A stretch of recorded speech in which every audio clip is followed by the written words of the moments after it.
Irmão, vamos então pedir uma vez mais ao Senhor que nos ajude nessa manhã na compreensão da sua palavra.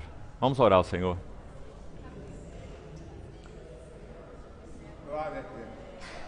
Senhor, nós agradecemos de todo o nosso coração porque podemos nos reunir mais uma vez nessa manhã, confiados no suprimento do Senhor, confiados na graça do Senhor, confiados no ministério do bendito Espírito Santo do Senhor, para que nos guie na compreensão da Tua palavra.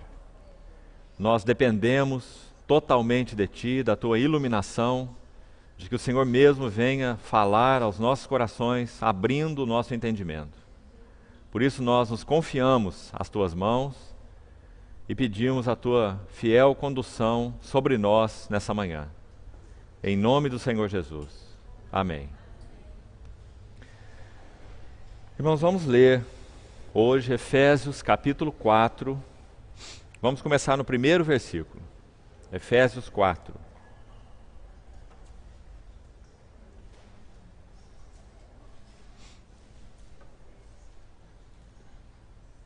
Vamos inicialmente ler os dois primeiros versos.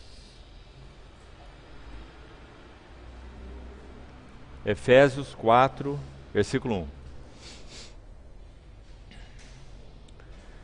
Rogo-vos, pois, eu, o prisioneiro no Senhor, que andeis de modo digno da vocação a que fostes chamados, com toda humildade e mansidão, com longanimidade, suportando-vos uns aos outros em amor.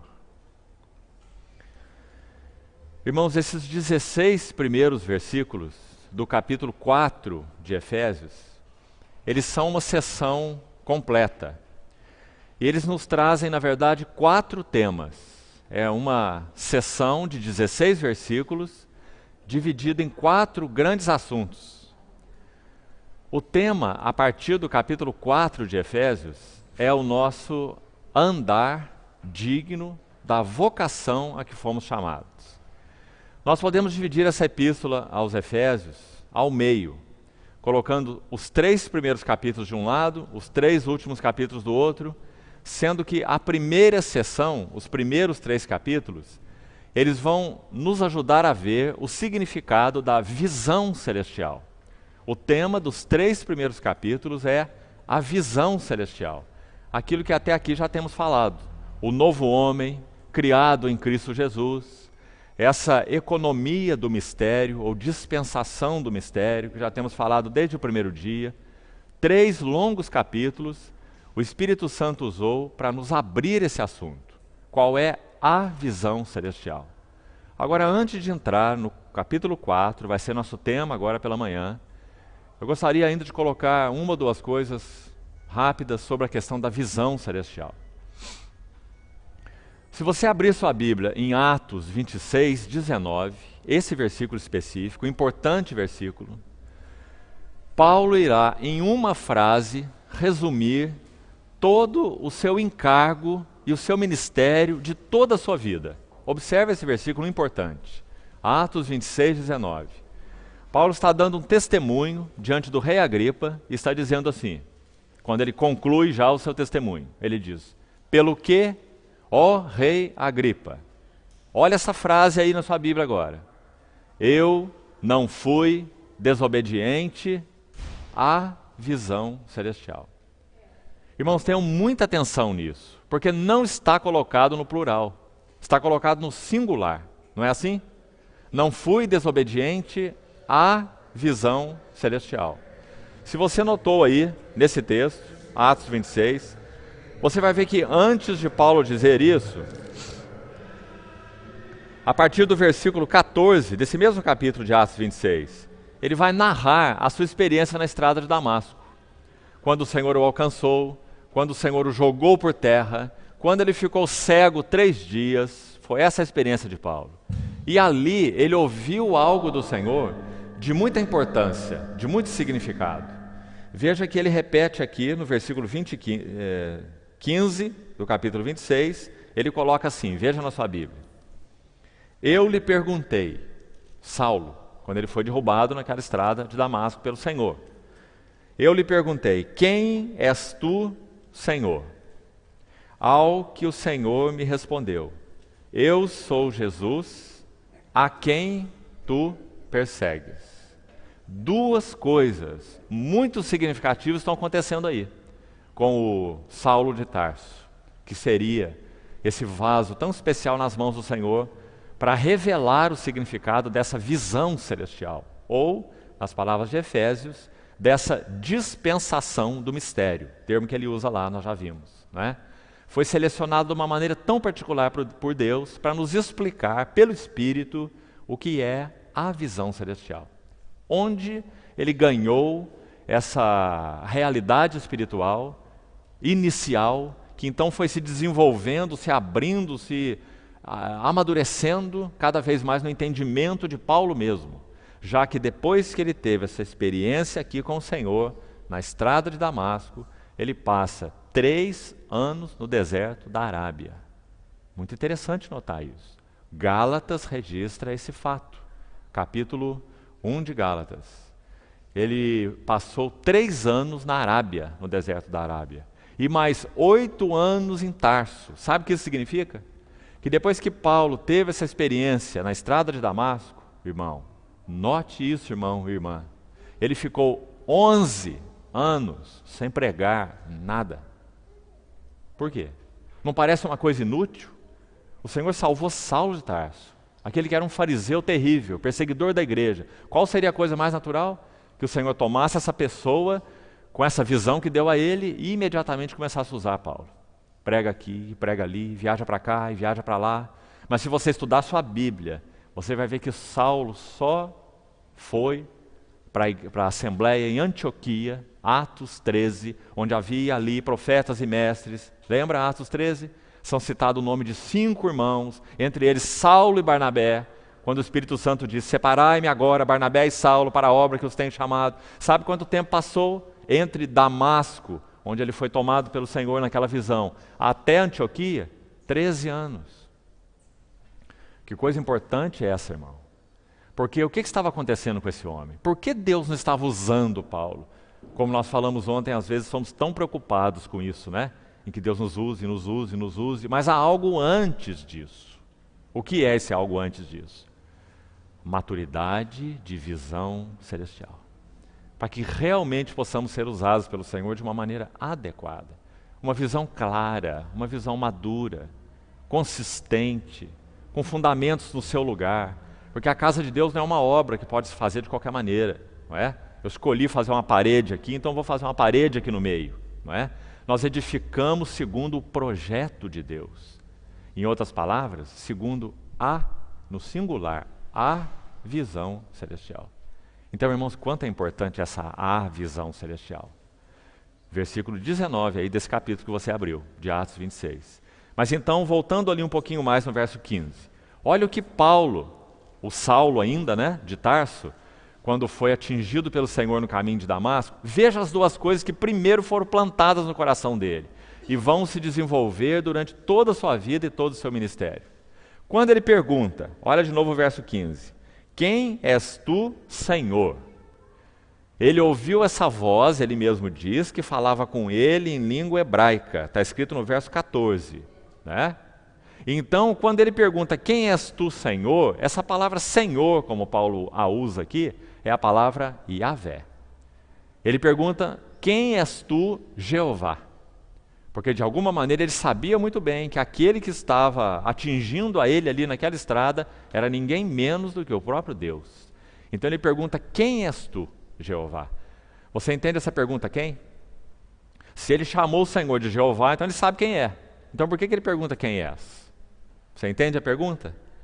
Ele está desejando ser, então, atingido e levado a uma compreensão mais clara desse Jeová que, de uma maneira tão particular, estava se mostrando a ele. Então ele pergunta, quem és tu? Mais ou menos como a pergunta de Moisés no Velho Testamento. Você se lembra? Quando Moisés viu aquela sarça que ardia e não se consumia, ele também perguntou qual era o nome dele. Não foi? E nosso Senhor respondeu, eu sou o que eu sou. Esse é o meu nome. não é? Então, mais ou menos, essa é a mesma pergunta de Saulo. Quem és tu, Senhor? Quem és? Querendo conhecê-lo, então, de uma maneira profunda, significativa, não é? Porque foi alcançado por ele ali. Quem és tu, Jeová? Agora, escute a resposta. Tem duas coisas nessa resposta, importantíssimas, que dominaram a visão, o encargo de Paulo, o ministério de Paulo, toda a vida dele. Primeira parte da resposta é: eu sou Jesus. Que resposta é essa? Porque agora o Saulo de Tarso, um judeu ortodoxo, que nunca sequer poderia imaginar que esse Deus eterno, Jeová eterno, poderia se manifestar na carne, da maneira como se manifestou em Jesus Cristo, não é? De tal forma que ele andasse como andou o Senhor Jesus, fosse crucificado num madeiro maldito. Nunca o judeu poderia conceber uma coisa assim, porque esse não era o Deus na concepção deles. O Deus na concepção deles era um Deus que viria de maneira vencedora, queria libertá-los do jugo do Império Romano, colocar os romanos para correr, estabelecer o reino em Israel. Era esse Jeová que eles esperavam na pessoa do Messias, não é? Mas quando o Senhor Jesus se revelou, entrando em Jerusalém num jumento, indo para uma cruz maldita, então Paulo vai dizer em Coríntios que aquele era um escândalo para os judeus e uma loucura para os gentios. Não é assim? Então, quando ele ouve de Jeová essa resposta, eu sou Jesus, esse foi o primeiro aspecto importantíssimo da visão dele. Ele viu que Jesus Cristo é Deus. Jesus Cristo é Deus, o próprio Deus encarnado. Agora, qual foi a segunda fase da visão de Paulo? Olha para a sua Bíblia aí no versículo 15 ainda. Eu sou Jesus a quem tu persegues. Outra parte importantíssima. Porque Paulo estava perseguindo a quem, literalmente? Onde estava o Senhor Jesus agora, nesse momento aqui? Quando o Senhor se revelou a ele na estrada de Damasco. A posição espiritual do Senhor é qual, nesse momento aqui? Assentado à destra do trono da majestade nas alturas. O Senhor já estava glorificado, vencedor, já tinha feito a sua obra na cruz. Quem que Paulo estava perseguindo, literalmente falando? Para quem que ele tomou aquelas cartas de recomendação para ir em Damasco? Fazer o quê com quem? Com a igreja, com os que pertencem ao Senhor. Ele estava perseguindo a igreja. Mas o que ele ouviu do Senhor Jesus? Por quê? Me persegues. E essa é a outra parte tão maravilhosa da visão de Paulo. Duas coisas ele viu então. Em primeiro lugar, Jesus Cristo é Deus. É o Deus encarnado. Em segundo lugar, ele viu, a igreja é o corpo de Cristo.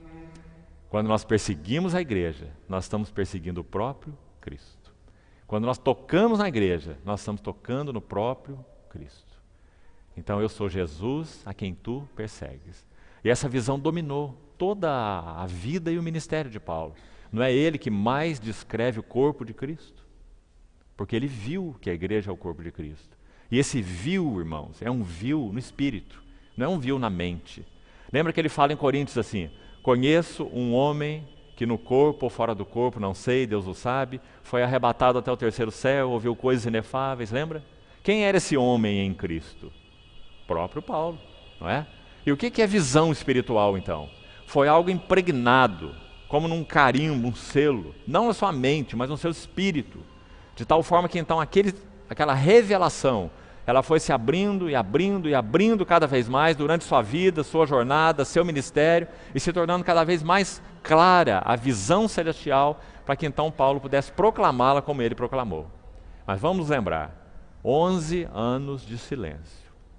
Depois que ele ficou cego, 3 dias, entrou na cidade, Ananias foi direcionado pelo Senhor para ir lá batizar Paulo. Lembra-se de Ananias? Batizou Paulo, as escamas caíram dos seus olhos, né? Interessante experiência dele, porque Ananias, digamos, é um anônimo nas Escrituras. Onde você vê Ananias de novo? Se não no batismo de Paulo. Você nunca mais vê Ananias. Ele só aparece no batismo de Paulo, não é?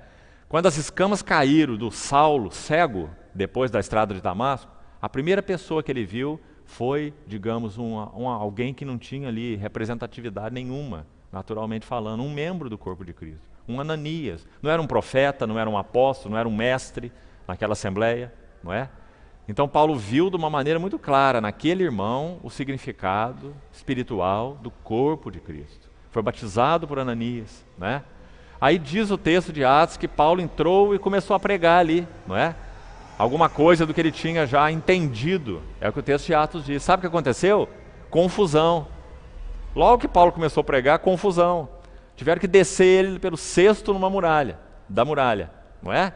E ali Paulo vai para o deserto da Arábia, 3 anos. Depois vai para Tarso, mais 8 anos. São os 11 anos de silêncio. Importante, porque o Espírito Santo agora está então desenvolvendo aquilo que era uma semente, um germe.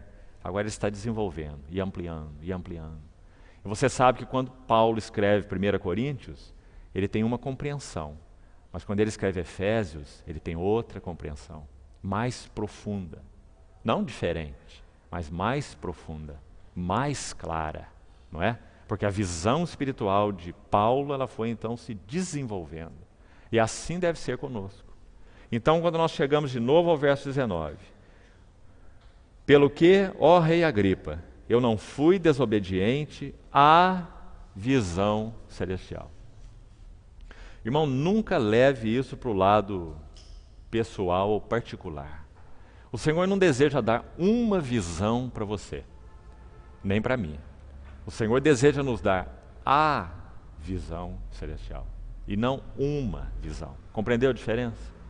Nós precisamos clamar ao Senhor para que o Espírito Santo nos revele a visão celestial. E um dos lugares onde ela é mais exposta de uma maneira mais clara é a Epístola aos Efésios.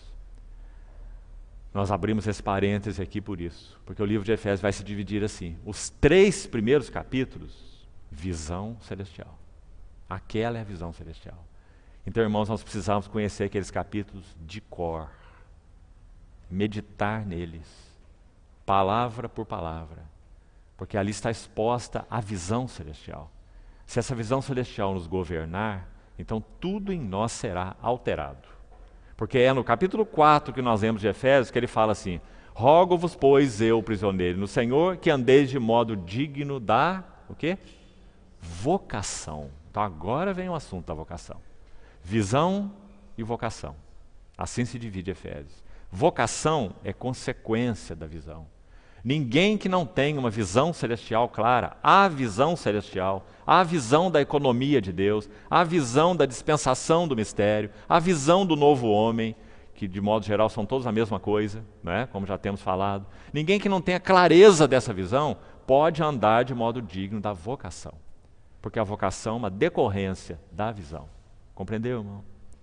Então, por isso, Paulo ora no capítulo 1 de Efésios, que Deus vos conceda, no seu conhecimento, espírito de sabedoria e de revelação.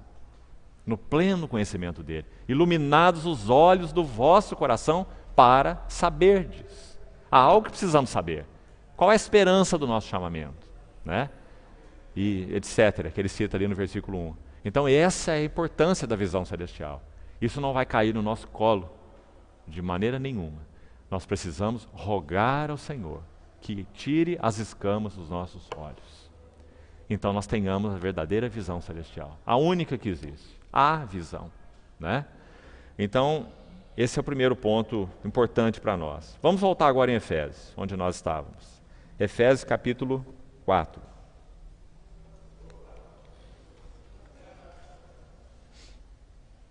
Vamos ver as palavras aqui do versículo 1. 5 palavras pelo menos, com bastante cuidado. Então abra por favor sua Bíblia aí de novo, Efésios 4:1, onde Paulo diz assim: rogo-vos, pois. Está vendo esse pois? O que vem atrás desse pois são 3 capítulos inteiros que falam sobre a visão, como já explicamos, a visão celestial. Então ele diz, rogo-vos então, não é? Você imagina se a Epístola de Efésios começasse aqui? Se assim o livro abrisse? Rogo-vos então que andeis, mas baseado no quê? Então, qual é esse então? Não é?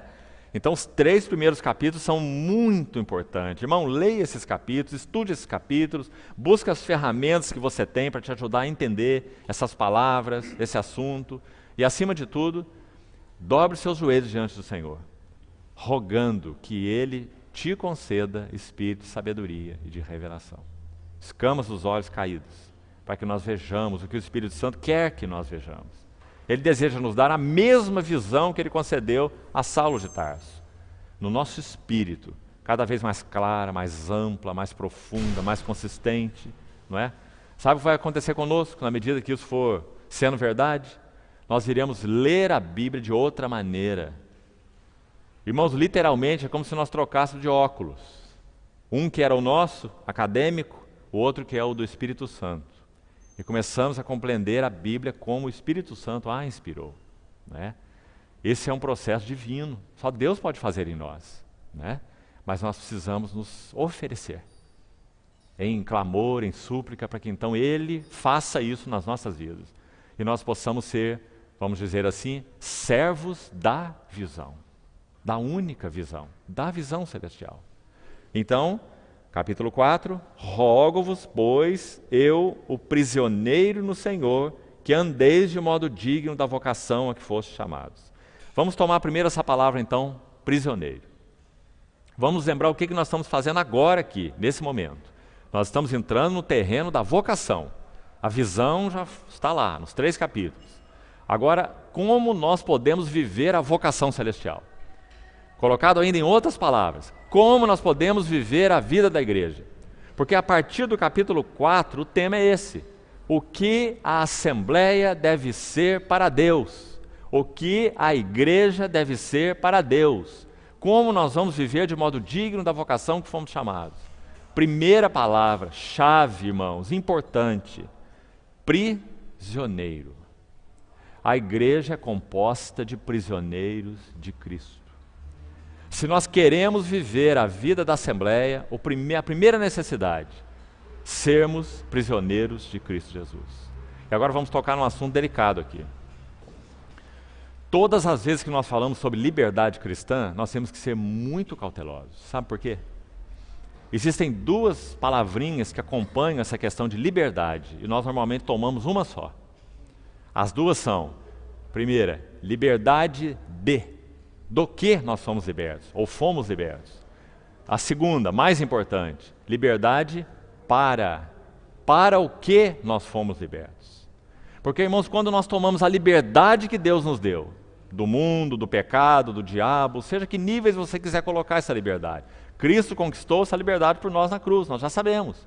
Mas quando nós tomamos essa liberdade de todas essas coisas nas nossas mãos, sabe o que acontece conosco? Nós nos tornamos cativos de nós mesmos. E esse é o pior dos cativeiros. Sabe o que Martinho Lutero falou? Quando ele estava naquela peleja durante a chamada Reforma Protestante, aquela guerra, aquela batalha, os irmãos conhecem um pouco da história? Sabe o que Martinho Lutero disse? Chegaram a ele numa manhã para dar notícia para eles que as hostes do Papa estavam se movendo contra ele. Sabe o que ele respondeu? Ele disse assim: eu não temo o Papa e os seus exércitos. O que eu temo é o Papa maior do meu coração, que é o meu próprio eu. Isso foi o que ele disse. Sério essas palavras, não é?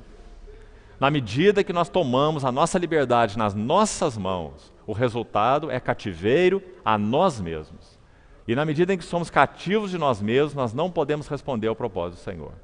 Então, primeira palavra importante, prisioneiro. Do que isso nos lembra? Abra sua Bíblia em Êxodo 21, por favor. Êxodo, capítulo 21. Nós não vamos ler esse texto, mas gostaria muito que os irmãos olhassem para ele. Êxodo, capítulo 21. Veja o que diz aí. Essa é uma legislação do Velho Testamento, que tem então um significado tipológico maravilhoso, a respeito dos servos. Lei a respeito dos servos. Êxodo, capítulo 21. Se você ler esses primeiros versículos aí iniciais, muito preciosos, você vai ver o que acontecia, segundo a legislação do Senhor para o seu povo, o que deveria acontecer com o servo na sua relação com o seu Senhor. Aí vai dizer que ele serviria o seu Senhor por 6 anos. E quando chegasse no 7º ano, ele teria direito à carta de alforria, a carta de liberdade. Agora, havia uma situação implícita aí. Se esse escravo Veja, ele é escravo, ele não tem direito a nada. Mas se esse escravo quisesse permanecer na casa do seu senhor, ele teria que fazer uma confissão pública. Muito interessante. Ele teria que dizer assim, está aí no texto, logo nos primeiros versículos. Ele iria diante de testemunhas e diria assim, eu amo o meu senhor. Ele foi escravo ali, sem salário, sem direito a nada. Viveu ali durante 6 anos, cuidado pelo seu senhor. Então ele não quer sair dali. E ele diz, eu amo o meu senhor, e a minha mulher e os meus filhos. E então ele acrescentava, eu não quero sair livre. Essa era a sua declaração. O que aconteceu com ele depois disso? O texto diz, ele era levado na porta da casa do seu senhor, e a orelha dele era furada com a sovela da porta. Então qualquer escravo que andasse lá pelas ruas com uma orelha furada, ele não precisava proferir nenhuma palavra. A sua orelha furada era o seu testemunho de que ele era um escravo ainda, mas agora voluntário e por amor. Agora veja o que o Novo Testamento diz, paralelo a esse texto de Êxodo. Paulo fala assim em Coríntios, 2 Coríntios 5,14. Ele diz assim, um morreu por todos, o amor de Cristo nos constrange, considerando nós isto. Um morreu por todos, logo todos morreram. E ele morreu por todos, para que os que vivem não vivam mais para si mesmos, mas vivam para aquele. Olha esse para, não é só liberdade de, é liberdade para. Vivam para aquele que por eles morreu e ressuscitou. Então, irmãos, nossa maior tolice é tomar a nossa liberdade nas nossas mãos, porque nós vamos nos tornar escravos de nós mesmos. Nós temos que tomar toda essa maravilhosa libertação que o Senhor Jesus nos deu, quando nos alcançou, e colocarmos nas mãos dele para sermos escravos dele por amor e do seu eterno propósito, né? Então, essa é a libertação para. Como precisamos compreender isso, né? Então, prisioneiro é a primeira palavra importante em Efésios capítulo 4. Rogo-vos, pois, eu, prisioneiro de Cristo Jesus. Se nós não vivemos a vida da igreja como prisioneiros de Cristo, nós vamos ter toda a sorte de problemas. Por quê? Porque vai ser a minha vontade contra a sua vontade, vai ser o que você quer contra o que o outro quer, vai ser o teu jeito contra o jeito do outro, não é? Porque nós somos cativos de nós mesmos. Então nós nunca poderemos ter a vida da igreja dessa maneira. Primeira necessidade, prisioneiros de Cristo Jesus. Para que então nós tenhamos vida da igreja, possamos relacionar uns com os outros, né? E avançarmos juntos para esse chamamento do Senhor. Agora, olha mais uma palavra importante aqui, todas no versículo 1 de Efésios 4. Rogo-vos, pois eu, prisioneiro no Senhor, que andeis. Está aqui outra palavra importante. Essa nós já falamos, é uma palavra de ligação dentro dessa epístola aos Efésios. Ela aparece várias vezes.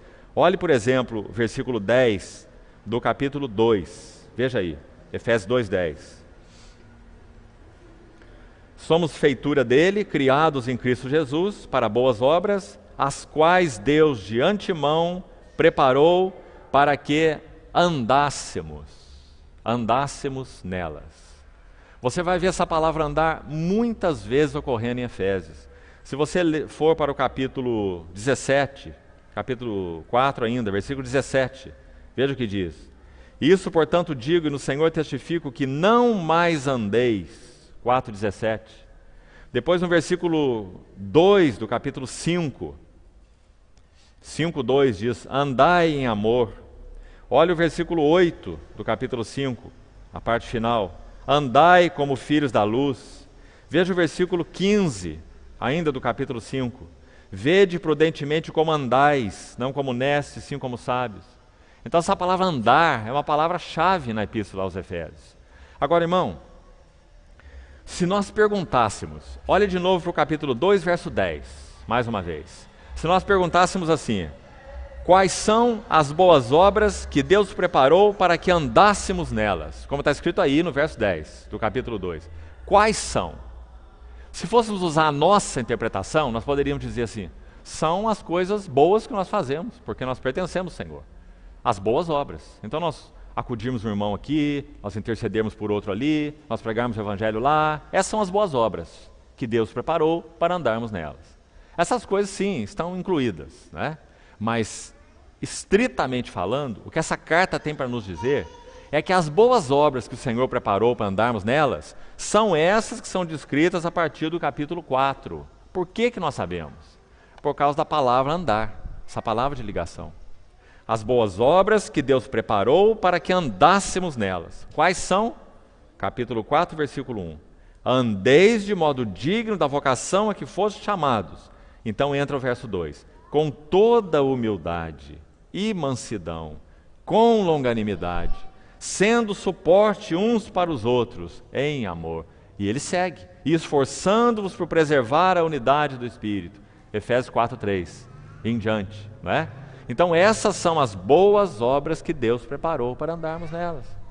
Não há boa obra maior do que essa. Não é obra que nós fazemos. É aquilo que o Espírito Santo está fazendo em nós e que então vai se refletir no nosso andar. Toda humildade e mansidão e longanimidade, suportando-vos e esforçando-vos por preservar a unidade do Espírito e etc, etc. Até o verso 16, o que está escrito aí, né? Então essa palavra andar, já vimos aí, outra palavra importante. Olha de novo para o versículo 1. Andeis de modo digno. Digno é outra palavra interessante, também se você examiná-la. Significa harmônico. Linda palavra. Significa que o Senhor Jesus, na medida que pelo Espírito Santo, a visão celestial vai se mostrando a nós, vai se alargando para nós, vai se abrindo para nós, literalmente, o nosso Senhor é o maestro e nós somos a orquestra. Digno significa harmônico. Nosso Senhor vai dando a nota, nosso Senhor vai dando o tom, nosso Senhor vai ampliando o nosso entendimento espiritual, ampliando a nossa visão, e nós vamos andando de modo harmônico, uma harmonia, em sintonia, digno é a palavra aí, da vocação a que fomos chamados. Também que coisa maravilhosa é essa. Nossos olhos têm que estar fixos nele, nas suas riquezas insondáveis, recebendo o ministério do Espírito Santo, abrindo a visão celestial para nós, para que então possamos andar de maneira harmônica, digna. Mais uma palavra importante na sequência aí, vocação. Que palavra também apreciável essa, irmão. Deixa aí marcada a sua Bíblia em Efésios. Abra, por favor, Coríntios. 1 Coríntios, capítulo 1. Veja o que diz aqui com relação a essa palavra, vocação. Coríntios, capítulo 1, a partir do verso 26.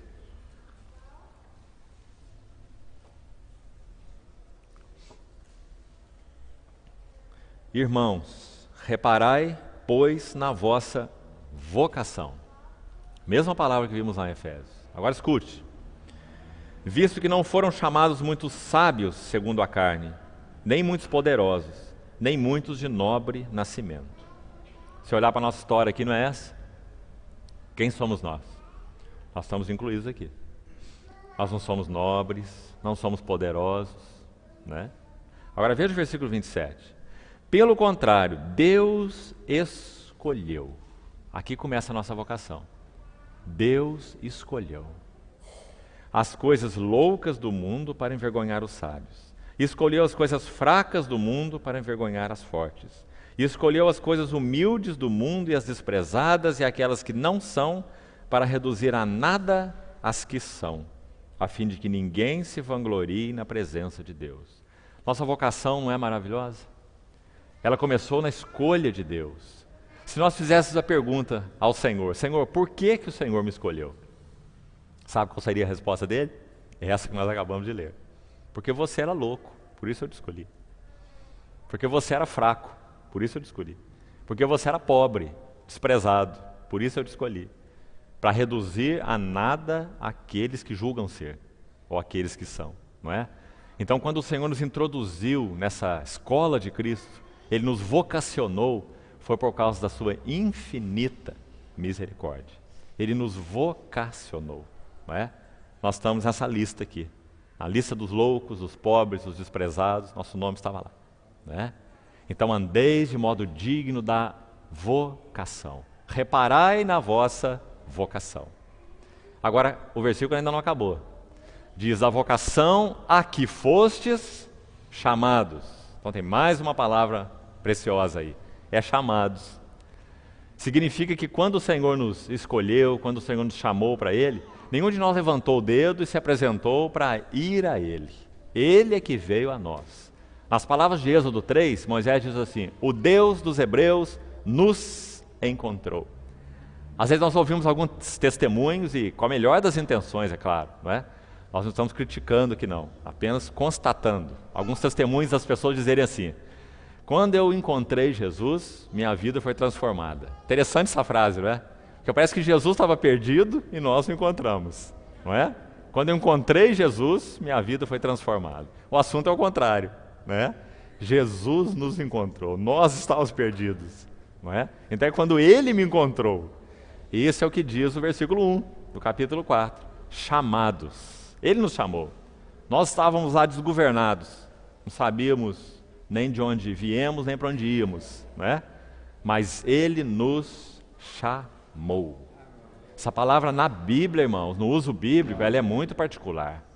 Chamar, no uso bíblico, fala de uma chamada suficiente, fala de uma chamada eficaz, fala de uma chamada que requer de nós uma resposta, uma ação, uma reação, não é? Que maravilhoso é isso. Ele nos chamou. Não fomos nós que escolhemos a Ele, mas Ele nos escolheu. Não foi isso que Ele disse para os seus discípulos? E vos designei para que vades e deis fruto. Que fruto é isso?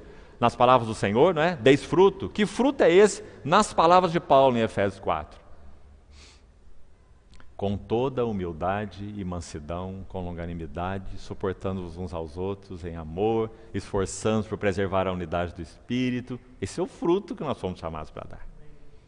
Pregar o Evangelho para outros e outras almas se converterem através de nós, isso é consequência. Fruto, na verdade, não é pregar o Evangelho. Fruto é o caráter de Cristo formado em nós. Esse é o fruto. Como nós sabemos? Gálatas 5:22. O fruto do Espírito é. E lá não fala nada de outras almas se convertendo. Lá fala amor, alegria, paz, longanimidade, bondade, fidelidade, mansidão, domínio próprio. Não é? Então esse é o caráter de Cristo formado em nós. Agora, é claro, isso vai se exteriorizar. Então outros vão ser atingidos, outros vão ser alcançados, né? Mas não vamos colocar as coisas no lugar errado. Fruto não é nós gerarmos outra vida, né? Fruto é o caráter de Cristo ser formado em nós, né? Esse é o fruto do Espírito. E isso vai gerar resultados externos. Então, você vê que num versículo, Efésios 4:1, você tem pelo menos 6 palavras importantes. Um versículo. Prisioneiro, repetindo, prisioneiro, andeis, digno, vocação e chamados. 5 palavras de muito valor, de muita importância, né? Por isso nós não podemos ler a Bíblia como nós lemos jornal, não. Temos que ler a Bíblia como ela é, palavra inspirada de Deus, não é? E ver o que o Senhor quer nos ensinar passo a passo e ponto a ponto. Então vamos ver o versículo 2 agora. Esse fruto, como nós falamos na palavra do Senhor, né? Para que vades e deis fruto. Quais são os frutos mencionados aqui no verso 2? Primeiro vem esse par, tão importante, significativo. Nosso Senhor Jesus usou esse par aqui, juntinho, com toda humildade e mansidão. Vamos lembrar do nosso Senhor mesmo usando esse par. Mateus 11, ele diz assim: vinde a mim, todos vós que estáis cansados e sobrecarregados, e eu vos aliviarei. Tomai sobre vós meu jugo, aprendei de mim, veja o discipulado a Cristo, veja a nossa vocação celestial, aprendei de mim, porque eu sou o quê? Manso e humilde de coração. Você vê por que essas palavras estão aqui? Primeiro, porque elas falam especialmente do que o nosso Senhor Jesus é. São palavras que caracterizam o caráter do Senhor Jesus. Eu sou manso e humilde de coração. Vamos falar um pouquinho sobre isso. Você conhece a figura que é usada em Mateus 11, esse texto que nós citamos, né? Mateus 11, 27 em diante. Vinde a mim, todos vós estáis cansados e oprimidos. Nosso Senhor usou a figura do jugo. Aqui talvez os irmãos chamem isso de canga, né? Aquilo que se coloca no pescoço do boi, que de modo geral só tem lugar para 2 bois. Quando um mais novo está sendo preparado ou está sendo discipulado, para usar as figuras da Bíblia, então ele toma esse boi mais jovem e coloca ao lado de um boi mais velho. O que acontece com o boi mais velho? Ele é adulto, pesado, já conhece o caminho, sabe lavrar aquele campo bem adequadamente, não é assustado, não é? Ele não se assusta com a ave que assenta ao seu lado, ele é calmo, ele já aprendeu o trabalho, já foi disciplinado, o jugo já trabalhou sobre o pescoço dele. Mas o que acontece com o boi jovem que é colocado ali? Esse somos nós. Nosso Senhor é o boi mais velho. É o servo do Senhor, como diz Isaías. Lembra de Isaías? Aquele que andou em trevas sem luz nenhuma, ainda assim confiou em o nome do Senhor. Aquele que tinha ouvidos de erudito, você lembra? O Senhor me desperta todas as manhãs, desperta o meu ouvido para ouvir como os eruditos. Esse é o nosso Senhor, o servo com S maiúsculo. Esse é esse boi maravilhoso, Senhor Jesus, que está do lado de cá. Agora, do lado de cá, da canga ou do jugo, há espaço para um pescoço só. Você tem que colocar o seu e eu tenho que colocar o meu. Você não pode colocar o pescoço da sua esposa lá. E nem a esposa pode colocar o pescoço do marido. Cada um tem que colocar o seu, porque esse discipulado é individual. Então nós colocamos o nosso pescoço ao lado do nosso Senhor, porque Ele diz: aprendei de mim, que sou manso e humilde. E o que vai acontecer conosco? Aí nós vamos começando a caminhar. E o Senhor vai nos ensinar a andar de modo digno da vocação a que nós fomos chamados. Porque Ele é manso e humilde de coração. E nós? E nós somos nervosos, assustados, inquietos, não é? Então aquele boi mais velho vai começar a ensinar o mais novo. Quando termina o dia, o proprietário vai tirar a canga daqueles bois, o boi mais velho está todo machucado. Porque o mais novo não sossega. Ele corre na frente, mas ele tem que ficar parado, então aquilo mexe com a canga no pescoço do boi mais novo. Outra hora o boi mais velho quer ir, mas o boi mais novo não quer ir, tem que arrastar o mais novo, não é? Então ele termina o dia todo ferido, porque ele está ensinando o boi mais jovem. Assim a história do Senhor conosco. Nosso Senhor nos chama para colocar o nosso pescoço no seu jugo, para aprender do caráter dele, humildade e mansidão, né? Para que nós sejamos servos do Senhor, como foi o servo do Senhor, o servo de Isaías, Senhor Jesus. Nunca poderíamos aprender isso de outra maneira, mas graças a Deus, o Espírito Santo veio morar em nós, para colocar o nosso pescoço nesse jugo. Isso é o ministério do Espírito Santo. Tomai meu jugo, aprenda de mim. Irmãos, o nosso cansaço, nossa aflição, nosso desgosto, tem um nome próprio. Ele se chama eu. Eu. Esse é o nome do nosso cansaço, do nosso desgosto, dos nossos problemas. Não é o outro, não. É o eu, não é? E na medida em que vamos andando no discipulado de Cristo e aprendendo de Cristo, o caráter de Cristo vai sendo formado em nós. Qual o resultado? Como termina esse versículo? Achareis descanso para as vossas almas. Esse é o resultado do discipulado. É isso que nós precisamos. Porque meu jugo é suave e meu fardo é leve. Essa é a vocação. Então, com toda humildade, mansidão. Agora vamos falar um pouquinho dessas palavras. Por que o Senhor era manso e humilde? A palavra humildade é difícil traduzi-la de uma maneira só, porque ela tem um significado assim, amplo, profundo. Mas vamos usar algumas formas. Primeira forma literal de traduzir essa palavra, humildade. Ela vem da raiz humus. Sabe o que significa humus? Terra. Humus. Então, ser humilde significa andar de modo baixo.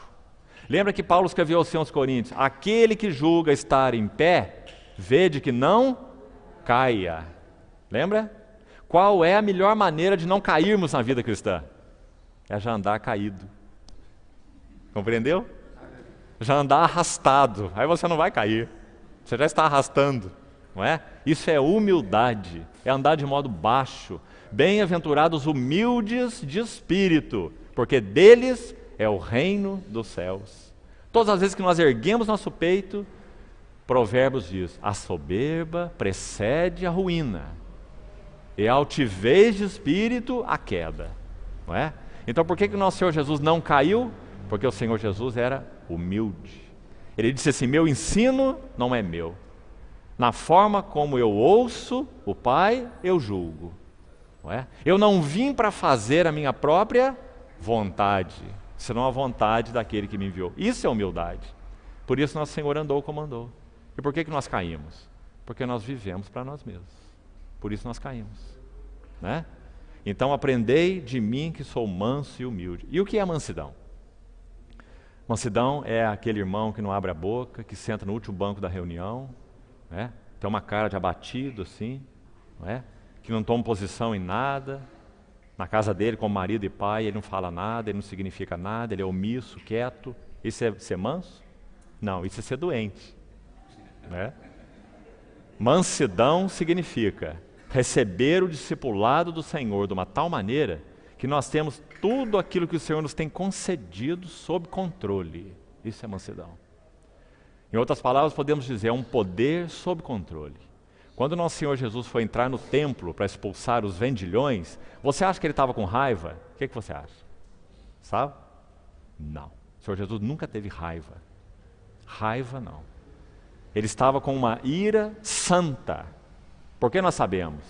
Maravilhoso o relato dos evangelistas. Não diz que o Senhor chegou no templo, que ele via como a casa do Pai, não é? Porque ali tinha esse propósito, a casa de oração, a casa do Pai. No Velho Testamento era assim, não é?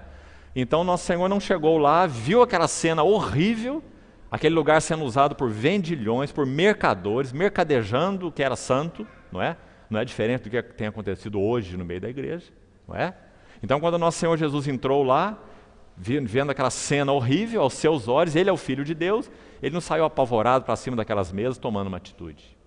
Os evangelistas dizem que ele teceu um azorrague de cordas. Você sabe quanto tempo leva para tecer um azorrague de cordas? Uns bons minutos. Uns bons minutos. 15, 20 minutos. Então ele teceu o seu chicote, calmamente. Então ele entrou no templo, virou as mesas, expulsou os vendilhões e falou: não façais da casa de meu pai uma casa de negócios. Né? Porque ele é manso e humilde de coração. Então aquele poder dele, aquela autoridade dele estava sob controle, sob direção de Deus. Né? Então esse é o primeiro par que é colocado aqui, humildade e mansidão.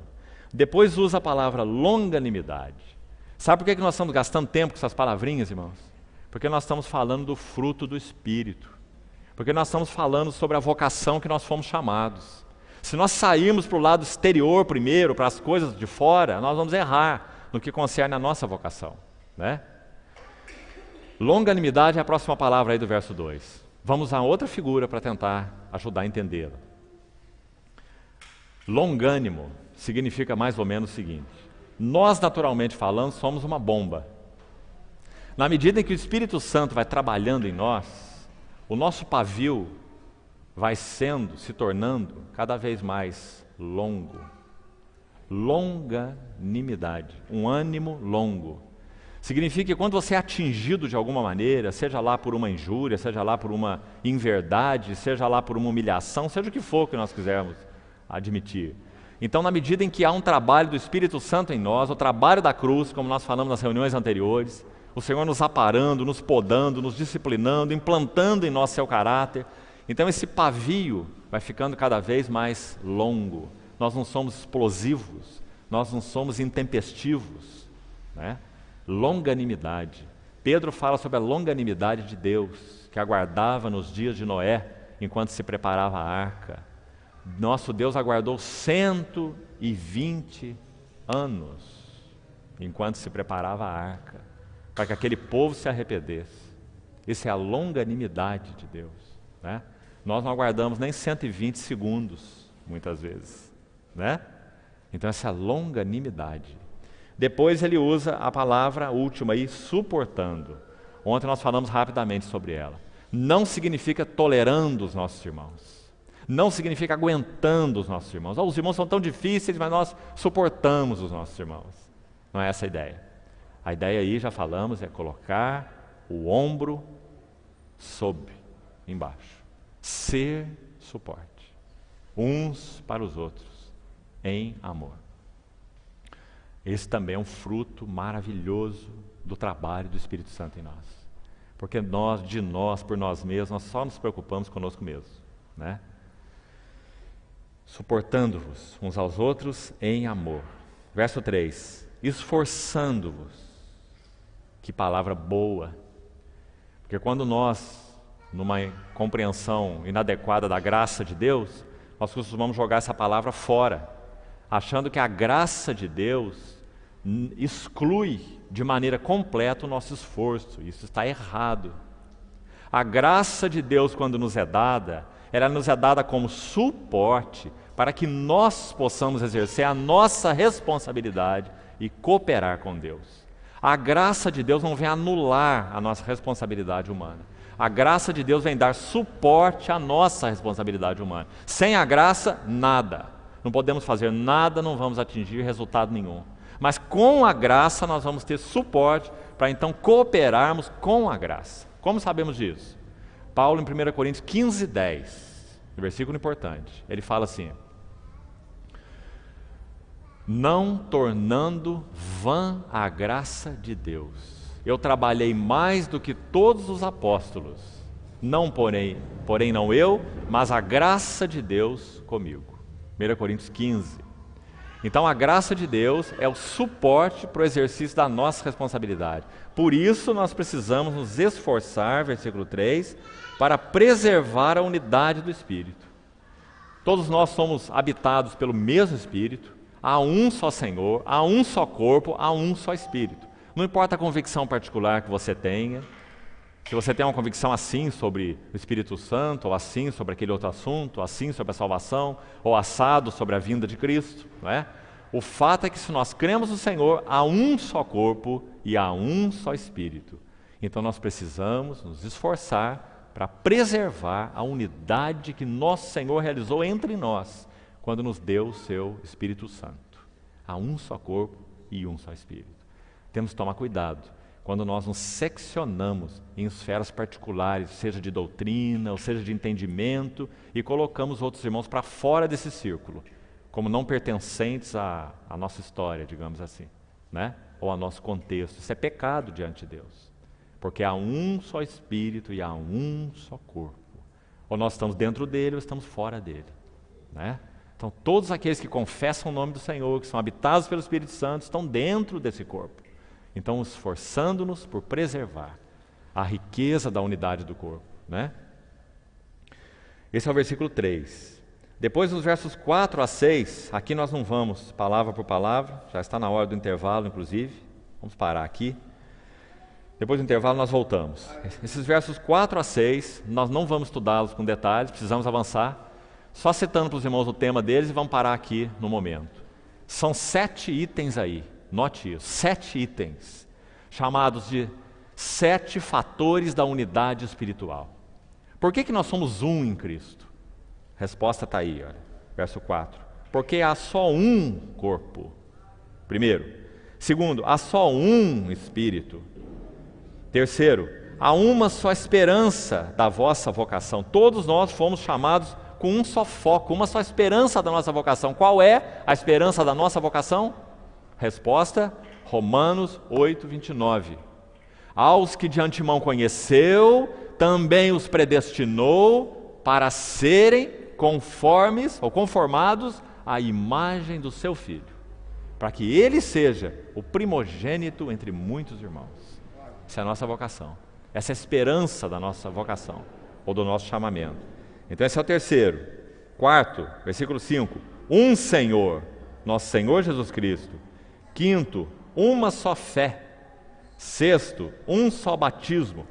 Aqui não se refere a batismo por imersão, a batismo por aspersão, não tem nada a ver com forma de batismo, tem a ver com a realidade do batismo. Há um só batismo, é o batismo para dentro da Trindade, é o batismo na pessoa do Senhor Jesus, é o batismo cristão, né?